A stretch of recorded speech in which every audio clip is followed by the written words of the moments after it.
सो झटिया तुम डिठे सचे पातशाह मल जन्म जन्म दी कटिया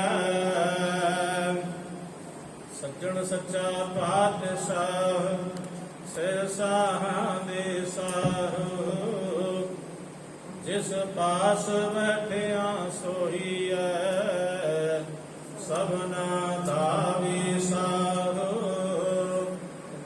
जिस पास बैठिया सोईए सबना दा विसाहो जिस पास बैठिया सोईए सबना दा विसाहो ज्ञान ध्यान कुछ कर्म न जाना सार न जाना तेरी सब ते वड्डा सतगुरु नानक जन कर राखी मेरी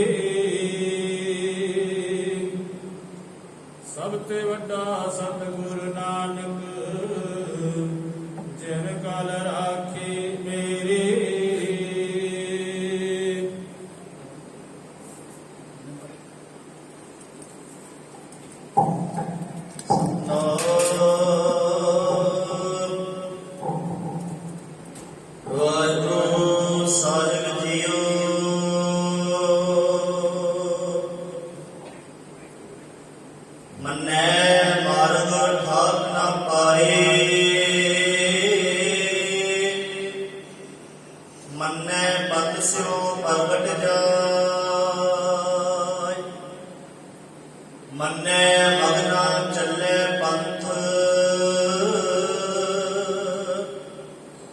मन्नै धर्म सेती संबंध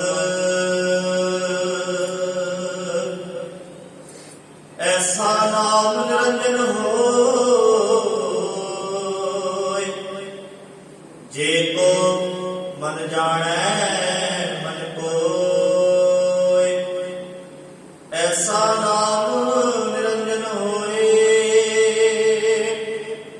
जे को मन जाने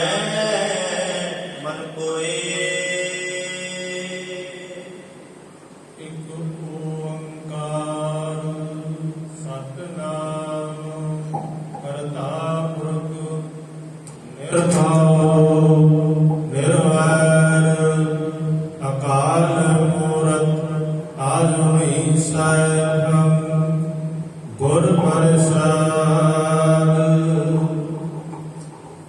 जुगो जुग अटल चवर छतर तखत मालिक धन धन श्री गुरु ग्रंथ साहिब जी दी पावन पवित्र गोद विच जुड़ बैठे गुरु की साध संगत जीओ गज के फतेह बुलाओ जी वाहिगुरु जी का खालसा वाहिगुरु जी की फतेह।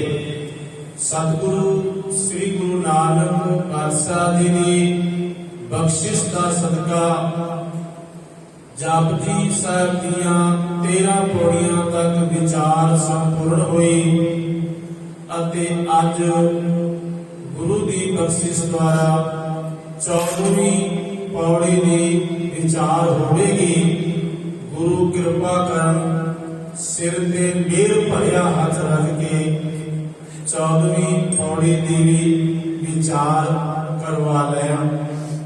सतगुरु पातशाह फरमाते हैं मन्ना मार्ग ठाक ना पर ए गुरु के प्यारिया तू गुरु की गल सुन के मन ले फिर कोई ऐसी दुविधा नहीं, कोई ऐसी रोक नहीं, कोई सागर नहीं, कोई दरिया नहीं, कोई पहाड़ ते पर्वत नहीं, कोई दुख नहीं, कोई मुसीबत नहीं जो तेरे राह को रोक सके। पर इतना याद रखना तू गुरु के उपदेश को सुन के मन ले फिर उस रास्ते के ऊपर चल पे।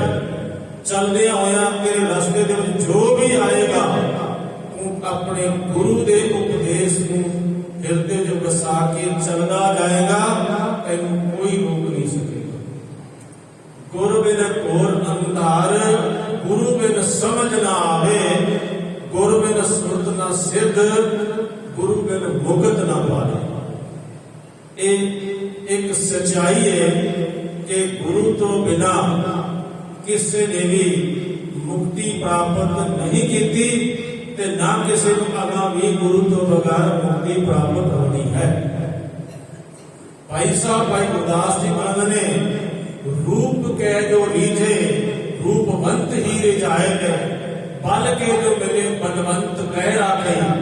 जे वो वाहिगुरू परमात्मा सुंदर स्वरूप करके मिलता हुंदा तां जिहड़े इस दुनिया दे विच सुंदर लोग ने फिर उन्होंने अपने कोल ही बिठा लेना सी कि ऐ रब जी ऐ परमात्मा जी इत्थे ही बैठ जा। जद के ये सारा रूप उस अरूप तो आया है, उस वाहिगुरू परमात्मा तो आया है। इसलिए जे प्रसाद तेरा सुंदर रूप सो प्रभ सिमरो सदा रूप कभी मान ना कर। ये रूप भी उथों ही आया है। रूप के जो रीझे रूपवंत ही रिझाए। जे रूप नाल को रीझदा हुंदा तां जिहड़े रूप के हुसन के मालिक ने वो रिझा लेंगे। बल के जो मिले बलवंत कह राखे। जे किधरे वो बल नाल ताकत नाल मिलता तो बड़े बड़े बली सूरवीर जिहड़े ने वो परमात्मा नूं कहे नामे पकड़ के अपने कोल बिठा लेंगे। बल के जो मिले बलवंत कह राखे ते फिर भाई साहब भाई गुरदास जी आखते हैं कविता के जो पाइए कवि सुनो बुला के।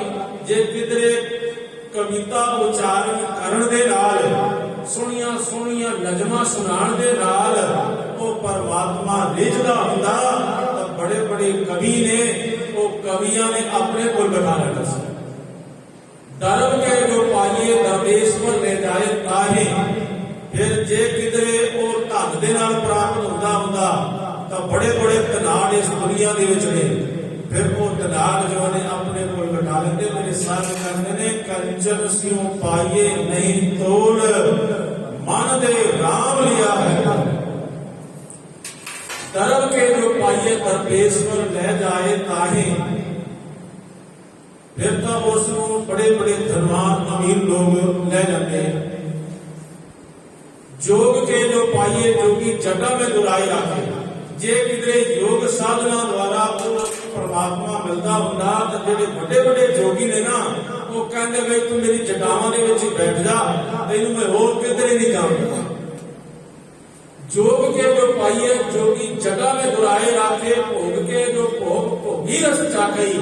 ते जे किधरे भोगियां नूं वो मिलता हुंदा तो जेडे भोगी हमेशा सोहणे सोहणे पदार्थ खांदे रहिंदे ने तो फिर तो परमात्मा उन्हां दे कोल ही बैठा रहिंदा। वो पकड़ के बिठा लेंदे। निगरे जतन प्राण पत एक गुर शब्द सो पाखई। और जेड़ा वाहिगुरू परमात्मा है वो तां अपनियां इंद्रियां नूं संजम दे विच रख के गुरु दा उपदेश सुन के जेड़ा उस उपदेश ते चल पैंदा है। प्राण पत एक गुर शब्द सो पाखई। वो शब्द को उच्चारण करके हृदय विच वसा के गुरु दी बाणी नूं तां ही वो वाहिगुरू नूं प्राप्त कर सकदा है। पर ये सानू समझ नहीं आउंदी कि भाई साडा शब्द गुरु है, साडा शब्द ही पीर है। बाणी बिलो विचासी जे को गुरमुख होए। ये बाणी महापुरख की निज घर वासा हो। ये बाणी महापुरख दी है, गुरुआं दी है।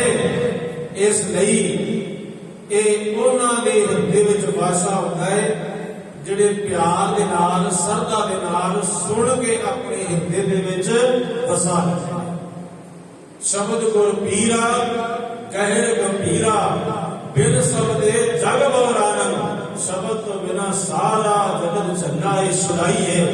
जिसने शब्द वसाया वो सियाणा है, कोई परमात्मा नूं मिल सकता है। साध संगत जी जिहड़े पंछियों के जानकार ने वो दसते ने कोयल जो है ना अपने अंडे ਕਾਮਣੀ ਦੇ ਘੋਂਸਲੇ ਦੇ ਵਿੱਚ, ਜਿੱਥੇ ਕਾਮਣੀ ਨੇ ਪਹਿਲੇ ਅੰਡੇ ਰੱਖੇ ਹੁੰਦੇ ਨੇ ਆਪਣੇ, ਉਹਨਾਂ ਅੰਡਿਆਂ ਦੇ ਵਿੱਚ ਜਾ ਕੇ ਆਪਣੇ ਅੰਡੇ ਵੀ ਰੱਖ ਦਿੰਦੀ ਹੈ।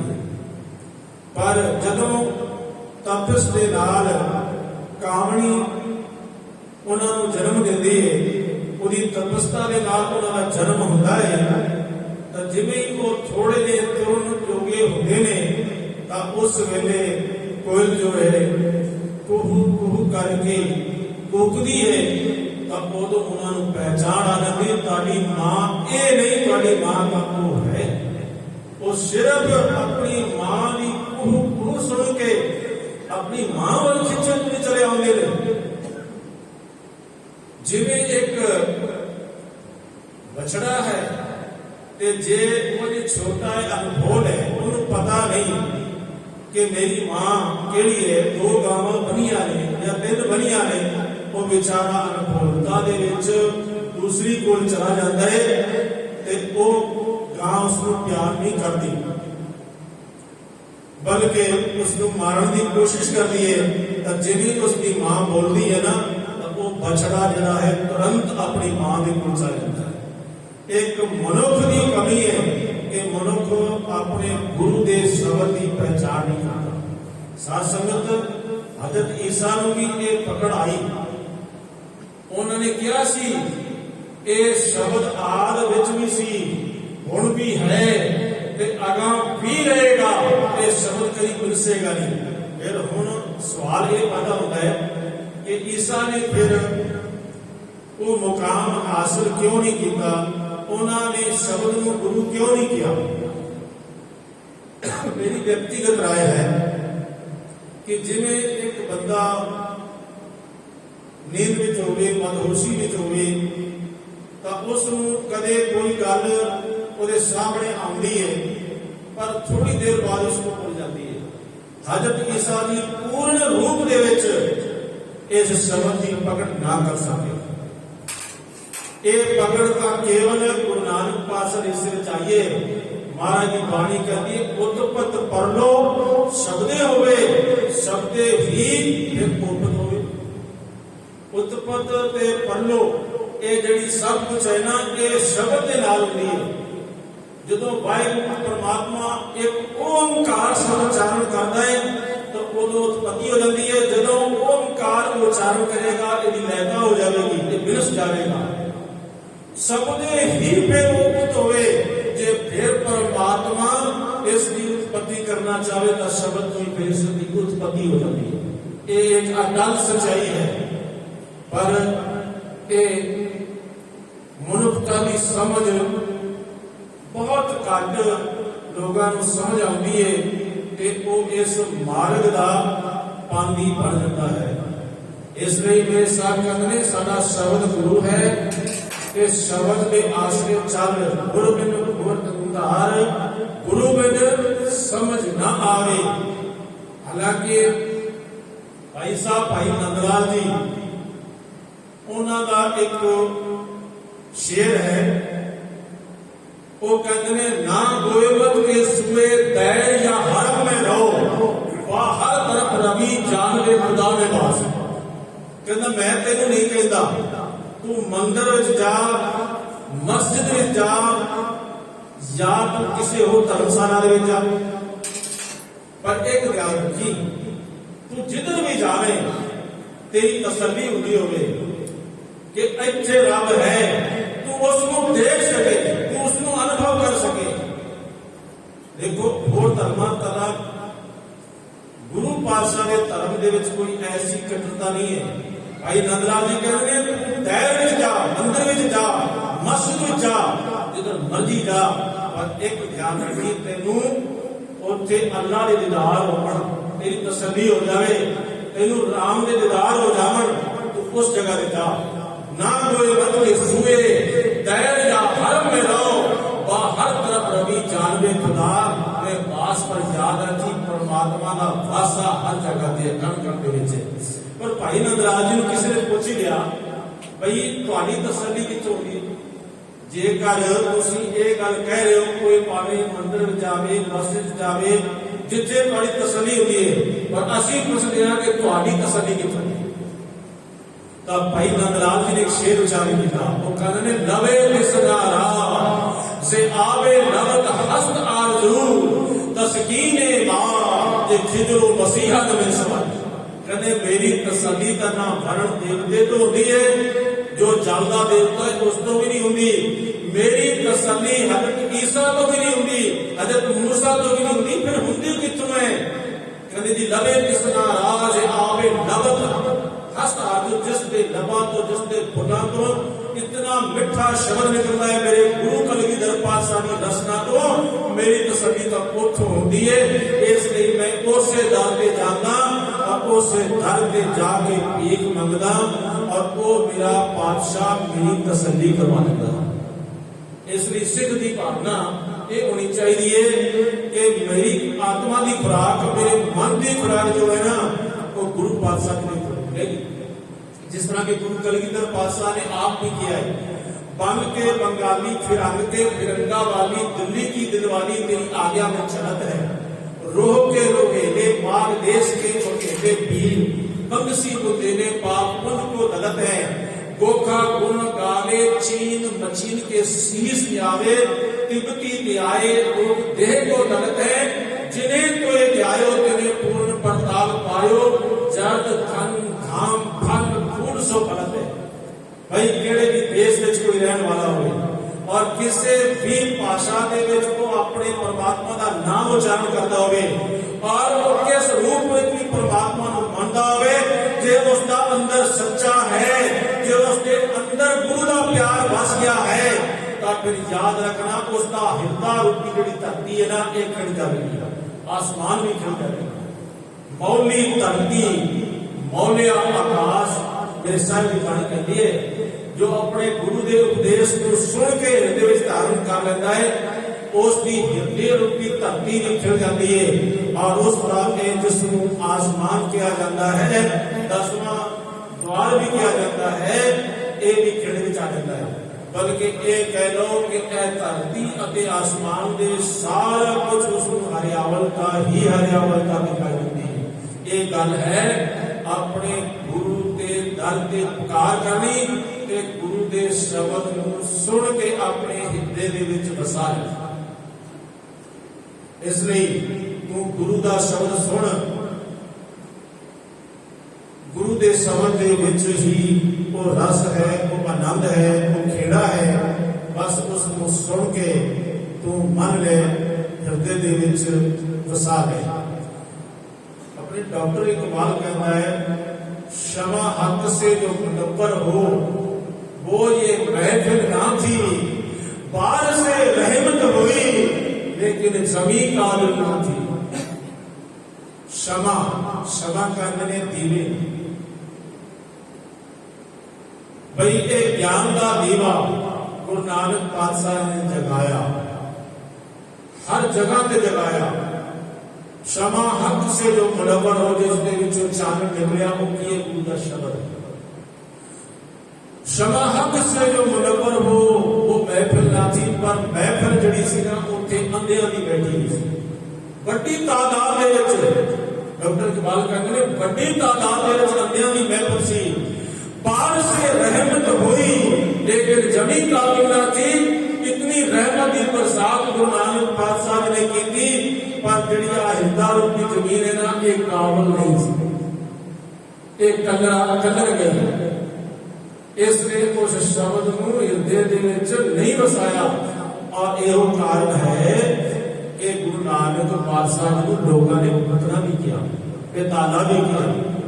कोई आखे पुतना, को कहे बेताला, कोई आखे आदमी नानक बेचारा, पर किसी लिवरे ने पहचानिया कि गुरु नानक पातशाह का वो ज्ञान का दीवा ने सतगुर शब्द उजारो दीपा, सतगुरु देव जी का ज्ञान का दीपक ने। इसलिए इथों चानन ले ले, इथों ज्ञान ले ले। इस संसार दे विच ना कुछ पुरातन विद्वाना ने 4 तरह के गुरु कहे और उसको अक्सर सिंह साहब ज्ञानी पिंदर पाल सिंह जी भी अपनी कथा दे राही अक्सर वो बयान करते हैं जिस तरह के एक भृंगी गुरु होता है और एक बावन चंदन गुरु होता है, एक पारस गुरु होता है, एक दीपक गुरु होता है। भृंगी की होता है एक निका जिहा कीड़ा होता है खास किस्म का, ते खास किस्म के कीड़े नूं पकड़ के अपने सामने लियाउंदा है ते फिर उहदे मूंह दे अगे बी बी बी बी बी बी दी आवाज करदा रहंदा है। ते एक समा ये आ जाता है कि उसे तरह वो कीड़ा भी उसकी बी बी दी आवाज जिहड़ी है वो उच्चारण करन लग पैंदा है। बस वो खास किस्म दे ही इस दुनिया दे विच बड़े गुरु ने जिन्होंने के सारियां को साझा उपदेश नहीं दिता। उसनों असीं कह सकते हैं जिन्हें ब्राह्मण, क्योंकि इसलिए भगत कबीर जी ने कह दिया है, कबीर ब्राह्मण गुरु है जगत का, भगतन का गुरु नाहीं। अर्ज उर्ज के पांचवा चारों बिंदु माई, उसकी एक सीमा है। वो कहता है ब्राह्मण एक आ उपदेश है, ब्राह्मण का जनेऊ आ है ते ਉਹਦੇ ਵਿੱਚੋਂ ਭਿਖਦਾ ਰੱਖਦਾ ਹੈ ਖੱਤਰੀ ਦਾ, ਬੈਸ ਦਾ ਤੇ ਸੂਦਰ ਵਾਸਤੇ ਤੇ ਹੈ ਹੀ ਨਹੀਂ। पर गुरु नानक पातशाह ने इसे वास्ते आख्या जो डॉक्टर इकबाल ने किया है, शूद्र के लिए हिंदुस्तान गम खाना था, दर्द इंसानी से इसका घर बेगाना था। गुरु नानक पातशाह ने इस वितकरे की भूख वाले के खिलाफ आवाज बुलंद की, फिर उठी आखिर सदा तौहीद की पंजाब से हिंद को एक मर्दे कामल ने जगाया। कामल मर्द गुरु नानक पातशाह जी ने आवाज दी कि नहीं, ये सारी मनुष्यता परमात्मा की है। और गुरमत यही कहती है, तू सांझा साहेब बाप हमारा, तू किससे न किससे मारा। हर जी माता, हर जी पिता, हर जियो व्रत पालक, हर जी मेरी सार करे, हम हर के वाले। ये सारी मनुष्यता परमात्मा के बच्चे ते गुरु ने फर्क नहीं करता। पातशाह जी ने कह दिता, नीचा अंदर नीच जात, नीची हूं अत नीच, नानक तिनके संग साथ, वडिया सो क्या नीस, जिथे नीच समारियन तिथे नदर तेरी बख्शीश। मेरे पातशाह जी ने नीवियां की शान संभाली। जिस नीच को कोई ना जाने, नाम जपत ओ चौं कुंड माने। चारिया कुंडा दे सारी दिशावां दे विच वो जानिया जाता है। फिर इस तो बाद अगे आउंदा है बावन चंदन। बावन चंदन दे विच चंदन दा पेड़ है ना, ओदे कोल बांस वास्ते तो सुगंध है ही नहीं, महक है ही नहीं, उसने तो अपना फरका पा देता है। फिर उसकी कोई सीमा है, ये नहीं कि एक जंगल दे विच वो है कि सारी मनुष्यता वास्ते वो उनकी महक पैदा कर देगा, नहीं कर सकता। उसकी सीमा है, वो सीमा के अंदर ही अपनी महक खिलाता है, अपनी सीमा तो बाहर नहीं जा सकता। पर याद रखना, गुरु नानक पातशाह की कोई सीमा नहीं। गुरु नानक पातशाह ने सारिया सीमावां तोड़ दित्तियां ने। ये गुरबाणी सारे जगत नहीं सकती, ਇਹਦੇ ਉੱਪਰ कोई अपना हक ना जतावे कि ये बाणी मेरी है, ये बाणी सिखा दी है। नहीं, ये सारे जगत की साझी गुरबाणी है, सारे जगत को साझा उपदेश है। इसनूं कोई भावें पढ़ ले, भावें कोई गा ले, भावें कोई सुन ले। कहो कबीर संसार नहीं अंत परमगत पाए, कोई संशय वाली गल नहीं है। उसको अंत परम गति की प्राप्ति जरूर होगी। फिर तीसरा गुरु है पारस। पारस जिहड़ा है ना, वो धातुआं नूं, लोहे नूं सोना ते कर सकता है, पर की उस पारस दे विच ताकत है कि वो लोहे नूं पारस ना दे? नहीं कर सकता। इसलिए क्या है, पारस लोहे और पारस में बड़ो अंतरो जान। वो लोहा कंचन करे पर सर्व कला सम्राट को करे आप समान। जो सम्राट गुरु है ना, वो अपने वर्गा कर लेंगे और पारस अपने वर्गा नहीं करते। एक गाथा भी आती है कि भगत रविदास जी क्योंकि रब के बड़े प्रेमी सन, बड़े बंदगी करते सन, भगती भाव वाले सन।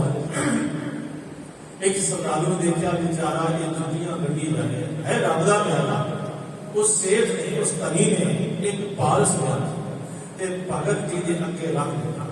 भगत जी कहने लगे, पहले उन्होंने मना किया कि सानू नहीं चाहिए, मैं 10 नौवां की किरत करता, किरत करके अपनी रोजी रोटी चलाता।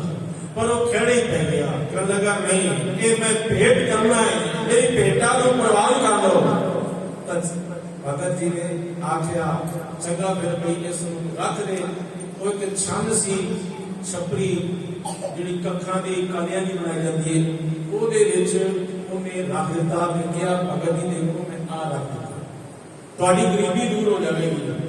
ਪਰ ਜਦੋਂ ਉਹ ਸਾਲ ਬਾਅਦ ਫੇਰ ਬਣ ਗਿਆ, ਸੋਚ ਰਿਹਾ ਸੀ ਭਗਤ ਰਵਿਦਾਸ ਜੀ ਦੇ ਬੜੇ ਬੜੇ ਸੋਹਣੇ ਮਹਿਲ ਮੰਦਰ ਹੋਣਗੇ, ਉਹਨਾਂ ਦੇ ਅੱਗੇ ਪਿੱਛੇ ਨੌਕਰ ਚਾਕਰ ਕਰਦੇ ਹੋਣਗੇ।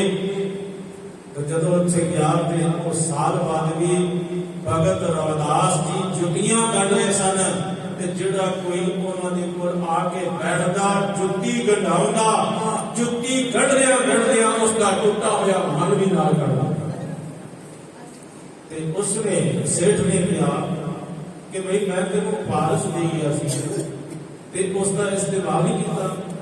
वो कहने लगे जी किहड़ा पारस, मैनूं नहीं पता, ਤੁਸੀਂ ਕਦੋਂ ਤੇ ਕਿਹੜਾ ਪਾਰਸ ਦੇ ਕੇ ਗਏ? ਕਹਿੰਦੇ ਮੈਂ ਚਰਾ ਕੇ ਗਿਆ ਸੀ। ਕਹਿੰਦੇ ਜੀ ਦੇਖ ਲਓ, ਉਹਨਾਂ ਦੇਖਿਆ ਉਹ ਪਾਰਸ ਹੋ ਗਈ। ਉਹ ਕਹਿਣ ਲੱਗਾ ਭਈ ਇਹਨੂੰ ਵੱਧ ਦੇ। ਕਹਿੰਦੇ ਨਹੀਂ ਮੇਰੇ ਵਾਸਤੇ ਇਹ ਪੱਥਰ ਹੀ, ਇਸ ਨੂੰ ਤੂੰ ਹੀ ਲੈ ਜਾ, ਜਾਂ ਕੋਈ ਹੋਰ ਲੋੜਵੰਦ ਹੈ ਤਾਂ ਉਸ ਨੂੰ ਦੇ ਦੇ। ਮੈਨੂੰ ਪਰਮਾਤਮਾ ਨੇ ਜਿਹੜੀ ਆਪਣੀ ਕਿਰਤ ਕਮਾਈ ਦਿੱਤੀ ਹੈ, ਮੈਂ ਉਸੇ ਕਿਰਤ ਕਮਾਈ ਦਾ ਸਦਕਾ ਆਪਣੀ ਉਪਜੀਵਿਕਾ ਚਲਾ ਸਕਦਾ। देखो कितनी त्यागता है, माया दे रहते ने, ठीक है अपनी किरत विरत वास्ते वो काम करते ने, पर माया की पकड़ नहीं है। बस आई फर्क होता है, एक मन में कौड़ी नहीं चढ़ता, उधर भावे कहते ने दमड़ी ना जाए चमड़ी बेशक चली जाए। ਇਹੋ ਜਿਹੇ ਮਨੁੱਖ ਵੀ ਇਸ ਦੁਨੀਆ ਦੇ ਵਿੱਚ ਨੇ, अपनी बीमारी वास्ते अपने रोग वास्ते भी पैसा लाण नूं तैयार नहीं होंगे। पर भगत रविदास जी का बहुत बड़ा त्याग है। तो खैर तीसरा गुरु जो होता ना वो पारस वर्गा होता है। फिर चौथा गुरु कौन है? चौथा है दीपक गुरु। दीपक का मतलब यह है जो एक दीवा जल रहा है तो दूसरे दीवे को भी वो जला सकता है, यानी कि अपने वर्गा बना सकता है। उसका चानन नहीं कटेगा तो उसनू भी चानन मिलेगा। इसनू कहते हैं दीपक गुरु। असल दे विच गुरु नानक पातशाह का घर दीपक गुरु है। सतगुर सबुर गुजारो दीपा, ये सतगुर का सबक है ना, ये दीवे वाकर है। पोथी प्राण कमाइए भाव भट्टी कीर्तन पाइए, सच पूजन आन जलाइए। ये तेल दीवा यूं जले कर चानन साहिब, तो भले चानन करेगा ना विशाल ने ताई मिलना है, तो चानन होना है शब्द। अज्ञानता का मेरा तेरा मिलना है, ये गुरु की बाणी तो इसलिए गुरु के प्रीत वाला आजा बाणी पढ़ ले, बाणी सुन ले, बाणी अपने हृदय दे विच वसा ले। गुर बिन गुर धार गुरु बिन समझ न आवे, गुर बिन सुरत न सिद्ध, गुरु बिन मुक्त न पावे। याद रखना ये हकीकत है, गुरु तो बगैर मुक्ति नहीं प्राप्त होगी।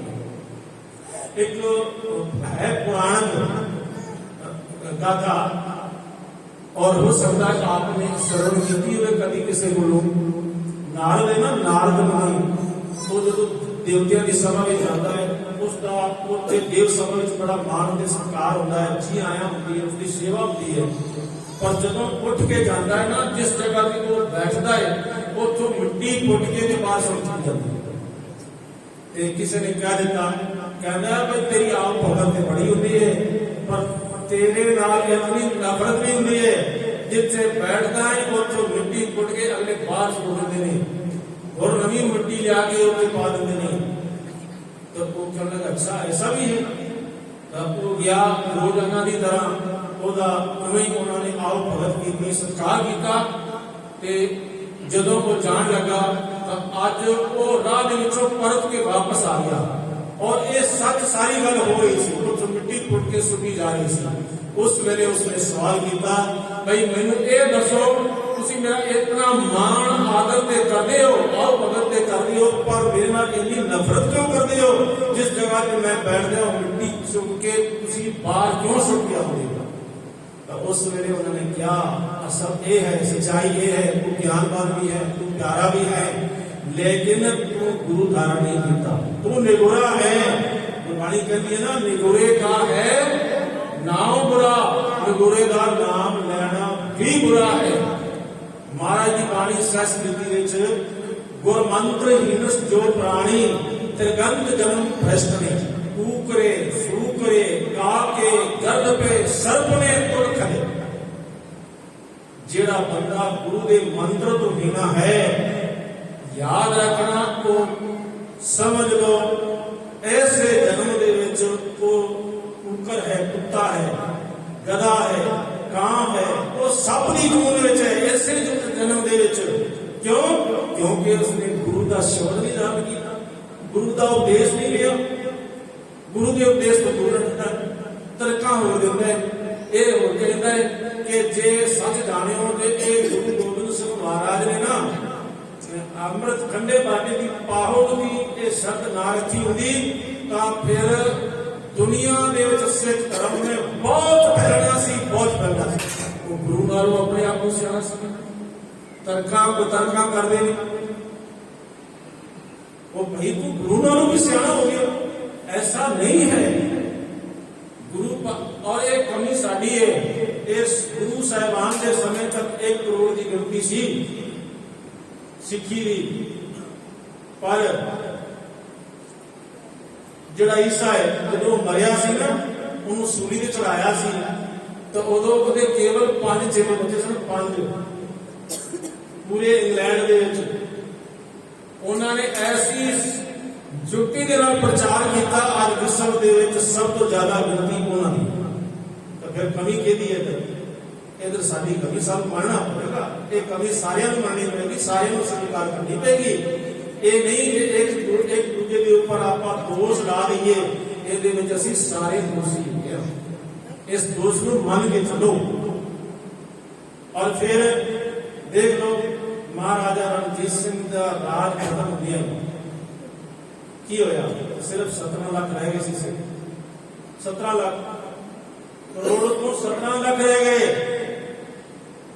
ਇਹ ਵੀ ਇੱਕ ਸਾਡੀ ਕਮੀ ਹੈ ਔਰ ਹੋ ਸਕਦਾ ਹੈ, ਪਰ ਗੁਰੂ ਦਾ ਇਹ ਕੰਮ ਕਦੀ ਵੀ ਨਾ ਸੋਚੋ ਕਿ ਗੁਰੂ ਦਾ ਬਣਾਇਆ ਹੋਇਆ ਇਹ ਖਾਲਸਾ ਕਦੀ ਨਸ਼ਟ ਹੋ ਜਾਏਗਾ, ਨਹੀਂ।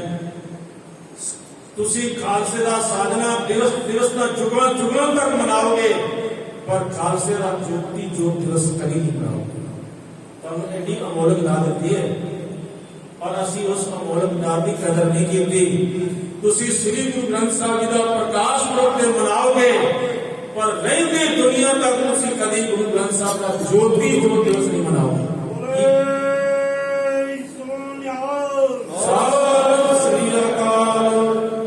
ਮੈਂ ਧੰਨਵਾਦ ਕਰਦਾ ਸਾਧ ਸੰਗਤ ਦੀ ਕਿ ਸਿੰਘ ਸਾਹਿਬ ਨੇ ਜਕਾਰਾ ਬੁਲਾਇਆ ਹੈ ਔਰ ਇੱਕ ਥੋੜਾ ਜਿਹਾ ਮੈਨੂੰ ਗਿਲਾ ਵੀ ਹੈ ਕਿ ਕਥਾ ਰੋਜ਼ ਕਰਦਾ, ਲੇਕਿਨ ਅੱਜ ਪਹਿਲੀ ਵਾਰ ਜਕਾਰਾ ਬੋਲਿਆ। ਜਕਾਰਾ ਬੋਲਣਾ ਚਾਹੀਦਾ ਹੈ, ਬੋਲਣ ਵਾਲੇ ਦਾ ਹੌਸਲਾ ਵੀ ਬੁਲੰਦ ਰਹਿੰਦੇ ਔਰ ਸਰੋਤਿਆਂ ਦੇ ਮਨ ਦੇ ਵਿੱਚ ਵੀ ਉਤਸ਼ਾਹ ਬਣਿਆ ਰਹਿੰਦਾ। ਸਾਧ ਸੰਗਤ ਜੀ, ਇਹ ਜੁਗੋ ਜੁਗ ਅਟਲ ਗੁਰੂ ਗ੍ਰੰਥ ਸਾਹਿਬ ਜੀ, ਅਸੀਂ ਇਸ ਤੇ ਲੜ ਲਗੀਏ ਔਰ ਗੁਰੂ ਸਾਹਿਬ ਦੇ ਉੱਪਰ ਇਹ ਤਰਕਾਂ ਤੇ ਕੁਤਰਕਾਂ ਕਰਨੀਆਂ ਇਹ ਸਾਨੂੰ ਸੋਭਾ ਨਹੀਂ ਦਿੰਦੀਆਂ। ਔਰ ਸਾਨੂੰ ਜੇ ਅਸੀਂ ਕਹਿੰਦੇ ਆ ਕੋਈ ਗੱਲ ਨਹੀਂ ਜੀ, ਫਿਰ ਛਕ ਲਵਾਂਗੇ ਅੰਮ੍ਰਿਤ, ਫਿਰ ਛਕ ਲਵਾਂਗੇ, ਤਾਂ ਇਹ ਸਾਡੀ ਇੱਕ ਭੁੱਲ ਹੈ। ਬਾਬਾ ਰਾਮਪੁਰ ਜੀ ਗੁਰੂ ਗੋਬਿੰਦ ਸਿੰਘ ਮਹਾਰਾਜ ਦੇ ਕੋਲ ਰਹਿੰਦੇ ਹੁੰਦੇ ਸੀ ਤੇ ਗੁਰੂ ਮਹਾਰਾਜ ਜੀ ਉਹਦਾ ਆਦਰ ਭਾਵ ਵੀ ਬਹੁਤ ਕਰਦੇ ਸੀ, ਉਹ ਸੇਵਾ ਵੀ ਬਹੁਤ ਕਰਦਾ ਸੀ ਤੇ ਹੈ ਵੀ ਉਹ ਸਰੀਰ ਦਾ ਬੜਾ ਰਿਸ਼ਟ ਲੰਬਾ ਚੌੜਾ ਸੀ। ਤੇ ਇੱਕ ਦਿਨ ਉਹਦੇ ਮਨ ਵਿੱਚ ਨਾ ਸ਼ੰਕਾ ਆ ਗਿਆ कहने लगा कि देख लो, मैनू कभी गुरु गोबिंद सिंह महाराज ने यह नहीं किया कि अमृत पान कर लो, क्योंकि मेरी आत्मिक अवस्था उच्ची है ना, इस वास्ते गुरु गोबिंद सिंह महाराज ने मैंने कभी किया ही नहीं। देखो एक शंका आ गई, जी एक शंका है ना, वो होर कई शंका लैके होंगे। मेरे पातशाह जी ने कहा भी ये सिख के अंदरों ये शंका जरूर बतानी चाहिए, क्योंकि सतगुर सेवो संत ना कीजिए, भी शंका ना कर, सदा अपने गुरु के ऊपर रख, विश्वास रख, ताही तेरा बेड़ा बनने लगेगा, नहीं तो याद रख तेरा बेड़ा डूब जाएगा। गुरु कलगीधर पातशाह जी ने रामपुर को किया, पढ़िया लोग कल आप शिकार खेलन जाना है कि तुम चलोगे ना? कहना जी जरूर चलांगे। तो गुरु गोबिंद सिंह महाराज जब दूसरा दिन आया, उन्होंने कहा जी साडा घोड़ा लिया जाए, घोड़ा भी आ गया। ते सतगुरु पातशाह घोड़े के कोल जाके ना रुक गए, अपने एक कमर के ऊपर हाथ लगा के खड़े हो गए। ते बाबा रामपुर पूछते ने कि पातशाह की होया था? ते उस वेले गुरु गोबिंद सिंह साहिब पिता कहते हैं कि साडी कमर में दर्द हो गया है, बहुत दर्द हो गया, साडे कोलों रकाब विच पैर रख के ऊपर बैठा नहीं जा रहा, इसलिए असीं खड़ो गए। पता है की कहता है? कहता लो पातशाह जी ये किहड़ी तुसीं गल कीती, मैं चुप के तुहानूं बिठा देना काठी नूं। रिष्ट पुष्ट सी, शरीर का तगड़ा सी, मान सी अपने सिर के ऊपर। ते मेरे पातशाह कहने लगे भाई इतना खेचल ना कर, पर तू इतना मेरे नेड़े आके खड़ जा ताकि तेरे कंधे के ऊपर असी हाथ रख के ते घोड़े के ऊपर सवार हो सकीए। बड़े मान नाल दौड़िया आया ते मेरे पातशाह ने जिस वेले ओदे मोढे के ऊपर हाथ रखिया ना, वो धड़म करके हेठां गिर गया ते ओ हाथ दे वजन नूं ना सहन कर सकिया। तो उस वेले उसका एक घमंड टुटिया ते कहने लगा पातशाह मैं ते समझदा सी तुसीं शरीर दे हौले दे लोग तुहानूं बिठा देना, पर अज मैनूं समझ आई है कि ये तुहाडा शरीर हौला नहीं है, तुसीं सब कुछ दे दाते हो, जो मेरे को भूल हुई है उस भूल नूं माफ करो। मैं अमृत पान करना चाहता, मैं अमृत पान करांगा। ये है गुरु बिन घोर अंधार, गुरु बिन समझ ना आवे, गुरु तो बगैर समझ नहीं आ सकती गल। फिर अगे ये सवैये ने, सवैया दे विच भट्टा ने शब्द उच्चारण किया, गुरु बिन घोर अंधार, गुरु बिन समझ ना आवे, गुरु बिन सुरत ना सिद्ध, गुरु बिन भुगत ना पावे, गुर कर सच विचार, गुरु कर रेवन मेरे, गुर कर शब्द सपूर्ण अघन कटे सब तेरे, गुर नैन बैन गुर गुर करो, गुरु सत काव नल कहे, जिन गुरु ना देखियो नौ कियो ते अज्ञात संसार में। जिसने गुरु नहीं किया, गुरु ਨੂੰ नहीं देखा, देखने तो भाव कि गुरु ग्रंथ साहब का पाठ नहीं किया, बाणी का पाठ नहीं किया, क्योंकि सतगुरु ਨੂੰ सब को देखदा, जेता जगत संसार पर डिठे भुगत ना होवई, जिचर शब्द ना करे विचार। ये केवल देखण मात्र दे नाल मुक्ति नहीं हो सकती, गुरु दे शब्द की विचार करनी पड़ेगी। आ ही गुरु का दर्शन है। मत किधरे भुल भुलेखे दे विच पै जाना कि असीं गुरु महाराज के रुमालियां दे दर्शन कर लईए, पालकी साहब के दर्शन कर लईए। कई जगह जाओ इतने तो नहीं कह रहे, समझदार संगत है, कई जगह जाओ बीबियां जो है ना इतने आके मुठियां पाती हैं, और कई बीबियां भैन इतने आके राखी, हालांकि साडा तलाब नहीं लकड़ी भी बन गई ने, बड़ा कुछ होंगे।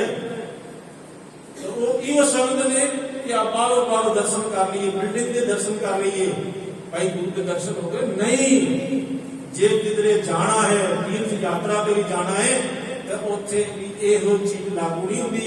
भाई जे गया है तीरथ ते, जे गया है दरबार साहब, तो भरिया लोगा जे अंदर बैठने की जगह नहीं है, तो परिक्रमा दे विच भी बैठ के तो जरूर सुन, जे सुनेगा तो ही तेरा उद्धार होगा। तो कई तो बस यही तुसीं पढ़ के देख लेना, वो थां थां ते दर्शन ते जरूर कर लेंदे ने, पर घड़ी दो घड़ियां को बैठ के किधरे कीर्तन विचारा नहीं सुनी, ਉਹਨਾਂ ਦੇ ਮਨ ਵਿੱਚ ਭੁਲੇਖਾ ਬਸ ਦਰਸ਼ਨ ਕਰਦੇ, ਬੜੀ ਵੱਡੀ ਤਾਦਾਦ ਦੇ ਵਿੱਚ ਭੁਲੇਖਾ ਹੈ। ਤਾਂ ਇਸ ਲਈ ਸਤਿਗੁਰੂ ਪਾਤਸ਼ਾਹ ਜੀ ਆਖਦੇ ਹਨ ਕਿ ਇਹ ਸ਼ਬਦ ਹੀ ਗੁਰੂ ਹੈ, ਸ਼ਬਦ ਹੀ ਪੀਰ ਹੈ। ਔਰ ਸ਼ਬਦ ਸੁਪੁਨ ਅਗਨ ਕਟੇ ਸਭ ਤੇਰੇ, ਇਹ ਸ਼ਬਦ ਜਿਹੜਾ ਹੈ ਨਾ ਇਹ ਸੰਪੂਰਨ ਗੁਰੂ ਹੈ ਔਰ ਹਰ ਪੱਖ ਤੋਂ ਪੂਰਨ ਹੈ ਕਿ ਤੇਰੇ ਸਾਰੇ ਜਨਮਾਂ ਦੇ ਪਾਪ ਕੱਢ ਦੇਵੇਗਾ ਤੇ ਹਿਰਦੇ ਨੂੰ ਐ ਨਿਰਮਲ ਪਾਵਨ ਤੇ ਪਵਿੱਤਰ ਕਰ ਦੇਵੇਗਾ।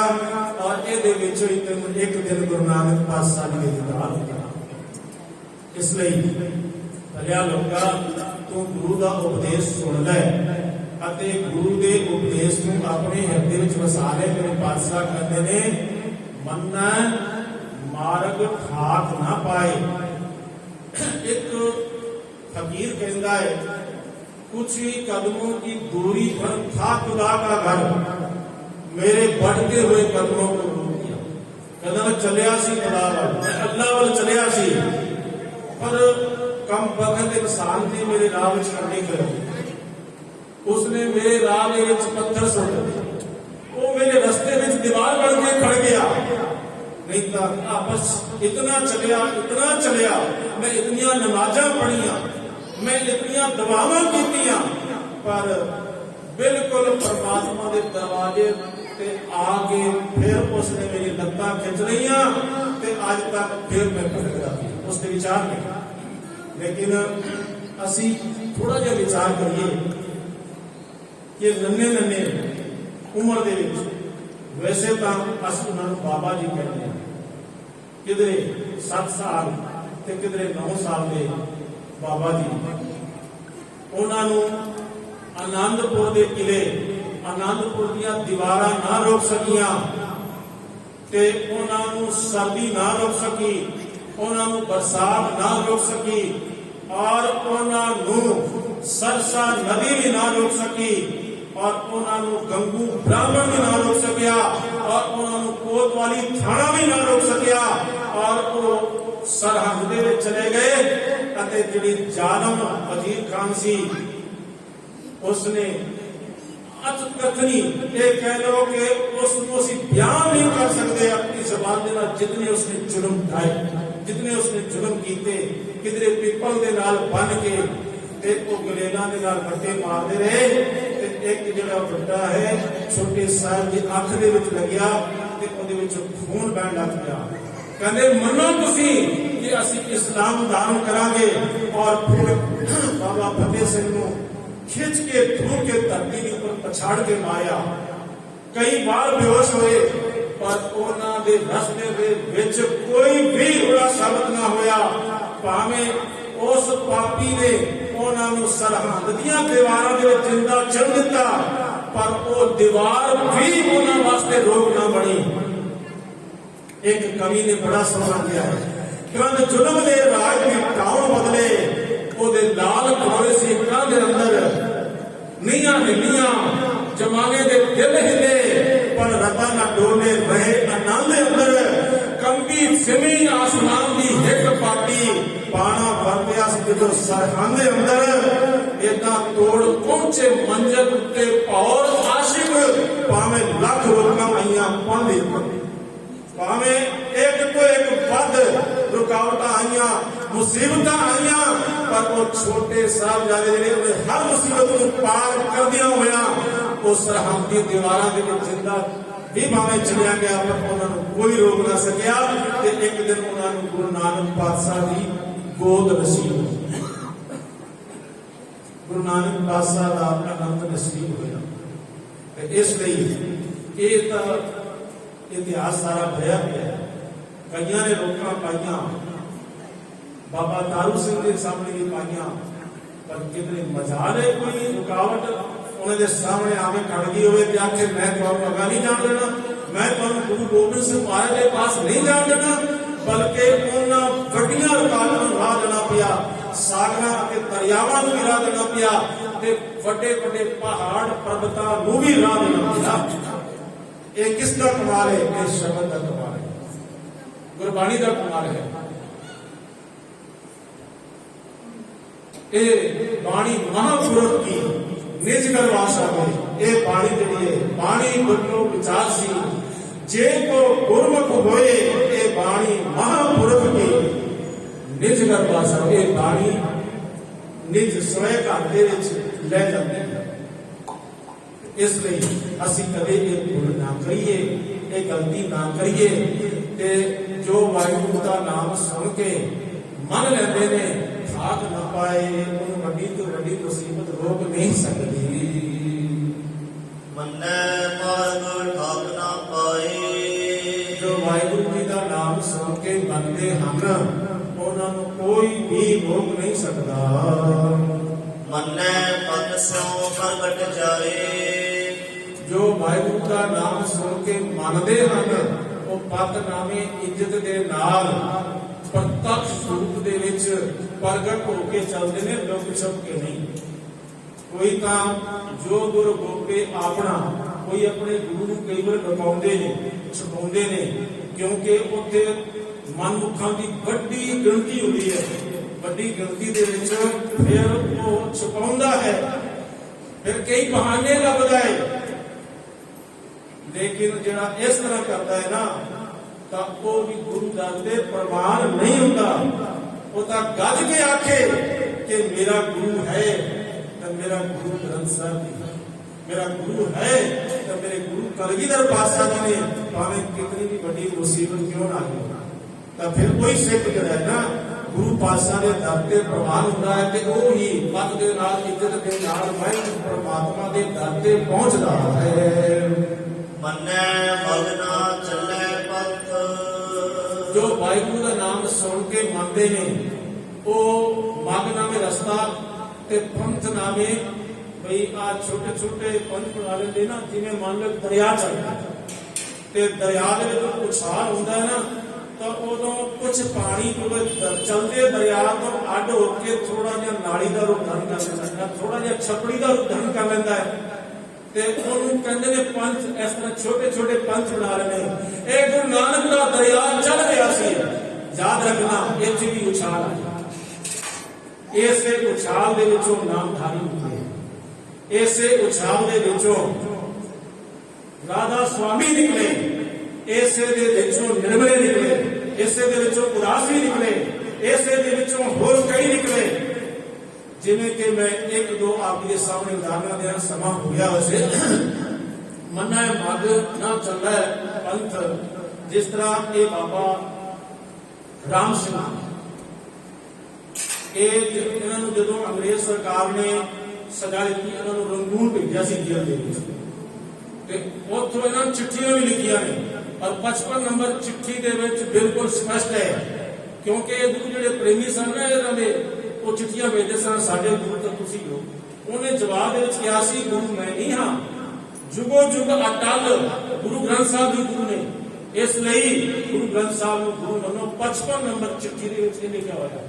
ਲੇਕਿਨ ਖੁਸ਼ਾਮਦ ਕਰਨ ਵਾਲੇ ਲੋਕਾਂ ਨੇ ਅੱਜ ਅਲੱਗ ਗੁਰੂ ਬਣਾ ਕੇ ਰੱਖ ਦਿੱਤਾ, ਅਲੱਗ ਪੰਥ ਬਣਾ ਕੇ ਰੱਖ ਦਿੱਤਾ। ਔਰ ਦੇਖਿਆ ਜਿਹੜੇ ਦਸਤਾਰਾਂ ਸਜਾਉਂਦੇ ਨੇ ਤੇ ਜਦੋਂ ਵੋਟਾਂ ਦਾ ਸਮੇਂ ਆਉਂਦਾ ਹੈ ਉਹ ਦੇਹਧਾਰੀ ਗੁਰੂ ਨੂੰ ਤੇ ਜਾ ਕੇ ਮੱਥਾ ਨਹੀਂ ਟੇਕਦਾ। ਬੰਦਾ ਆਪਣੇ ਮਤਲਬ ਲਈ ਪਤਾ ਨਹੀਂ ਕਿਆ ਕਿਆ ਕਰਦੇ ਤੇ ਜਿਹੜੇ ਆ ਨਿਰੰਕਾਰੀ ਹੈ। ਅੱਛਾ ਇੱਕ ਗੱਲ ਇੱਥੇ ਹੋਰ ਕਹਿਦਾ ਜਾਵਾਂ, ਇੱਥੇ ਇਹਨਾਂ ਨੇ ਇੱਕ ਕੰਮ ਹੋਰ ਅਲੱਗ ਕੀਤਾ ਬਈ ਆਪਣੀ ਯੂਨੀਫਾਰਮ ਅਲੱਗ ਕਰ ਲਈ। ਉਹ ਗੋਲ ਜੀ ਦਸਤਾਰ ਤੇ ਕੁੜਤਾ ਪਜਾਮਾ ਜੋ ਇੱਕ ਅਲੱਗ ਹੀ ਦਿਖਾਈ ਦੇਣ ਔਰ ਅੱਜ ਵੇਖ ਲੋ ਅਲੱਗ ਹੁੰਦਿਆਂ ਉਹ ਅਲੱਗ ਹੀ ਹੋ ਗਏ। ਇਸ ਲਈ ਕੋਈ ਆਪਣੀ ਮਾਤ ਨਹੀਂ ਚਲਾਣੀ ਚਾਹੀਦੀ। ਤਾਂ ਫਿਰ ਜਿਹੜੇ ਦੂਸਰੇ ਨਿਰੰਕਾਰੀ ਨੇ ਇਹਨਾਂ ਦੇ ਵੱਡੇ ਵਡੇਰੇ ਸਨ ਸਿਵਦਿਆਲ ਸਿੰਘ ਜੀ, ਗੁਰਬਾਣੀ ਦੇ ਬੜੇ ਰਸੀਏ ਸਨ, ਗੁਰਬਾਣੀ ਦਾ ਉਪਦੇਸ਼ ਕਰਦੇ ਸਨ। ਹਰ ਵਕਤ ਉਹਨਾਂ ਦੇ ਮੁਖੜੇ ਤੋਂ ਇਹ ਸ਼ਬਦ ਨਿਕਲਦਾ ਸੀ ਧੰਨ ਨਿਰੰਕਾਰ, ਧੰਨ ਨਿਰੰਕਾਰ। ਇੱਥੇ ਜੋ ਉਹਨਾਂ ਦਾ ਜਿਹੜਾ ਪੰਥ ਹੈ ਨਾ ਉਹ ਵੱਖਰਾ। ਹਾਲਾਂਕਿ ਸਾਡੀ ਹੈ ਵਾਹਿਗੁਰੂ ਜੀ ਦਾ ਖਾਲਸਾ ਵਾਹਿਗੁਰੂ ਜੀ ਕੀ ਫਤਿਹ, ਇਸੇ ਸ਼ਬਦ ਨੂੰ ਅਪਣਾਉਣਾ ਚਾਹੀਦਾ।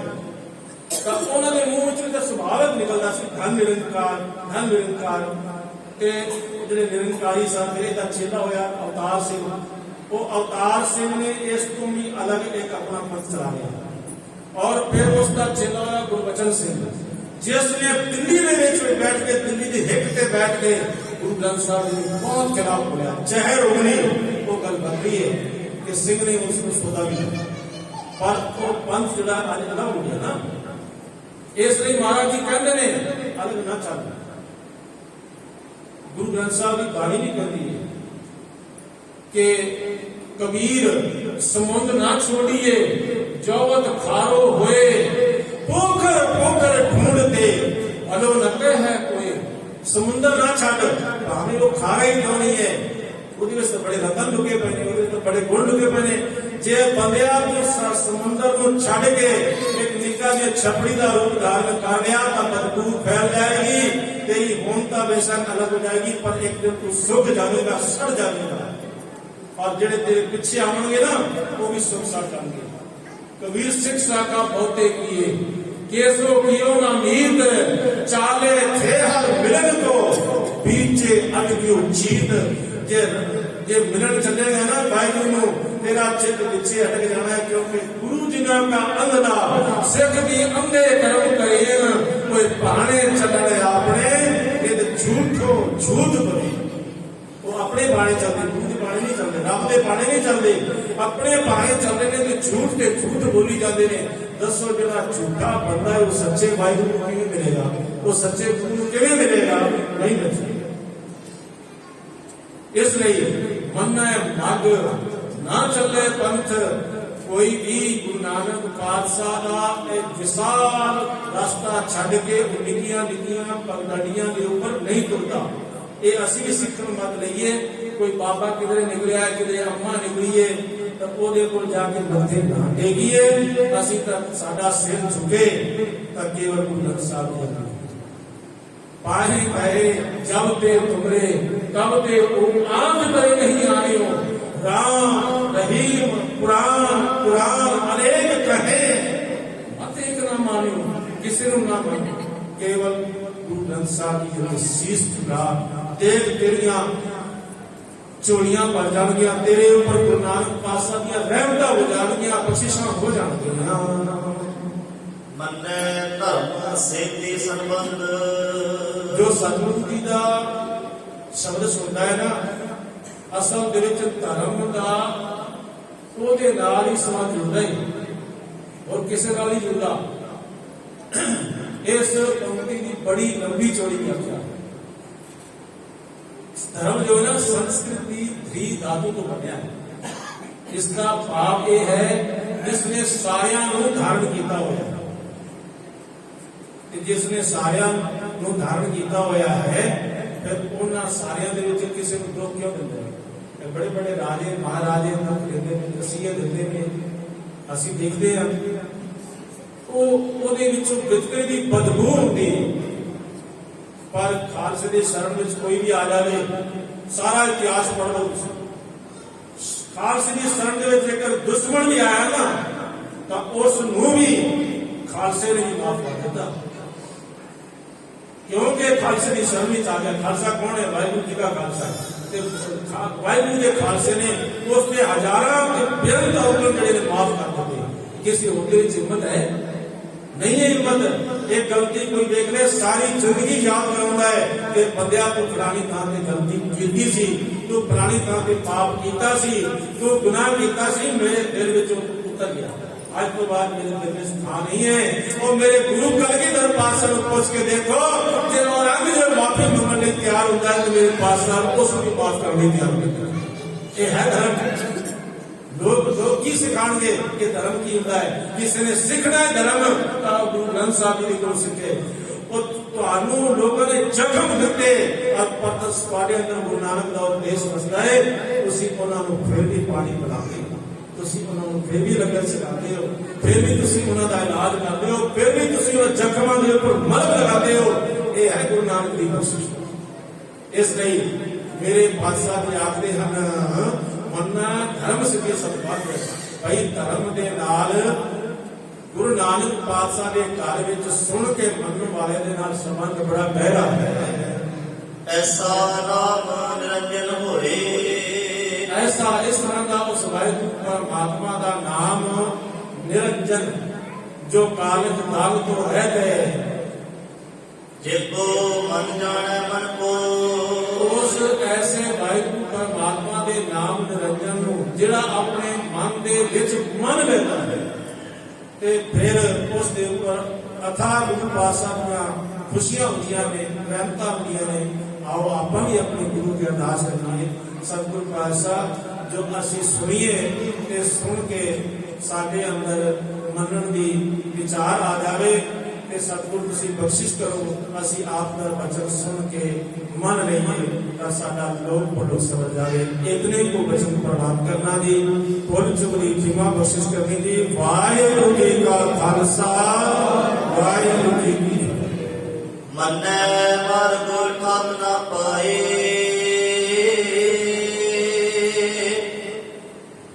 ਮੰਨੈ ਪਦ ਸਿਉ ਪ੍ਰਗਟ ਕਰਾਏ, ਮੰਨੈ ਮਦ ਨਾ ਚੱਲੈ ਪੰਥ, ਮੰਨੈ ਧਰਮ ਸੇਤੀ ਸੰਬੰਧ, ਐਸਾ ਨਾਮ ਨਿਰੰਜਨ ਹੋਏ, ਜੇਕੋ ਮਨ ਜਾਣੈ ਮਨ ਕੋਈ, ਐਸਾ ਨਾਮ ਨਿਰੰਜਨ ਹੋਏ, ਜੇਕੋ ਮਨ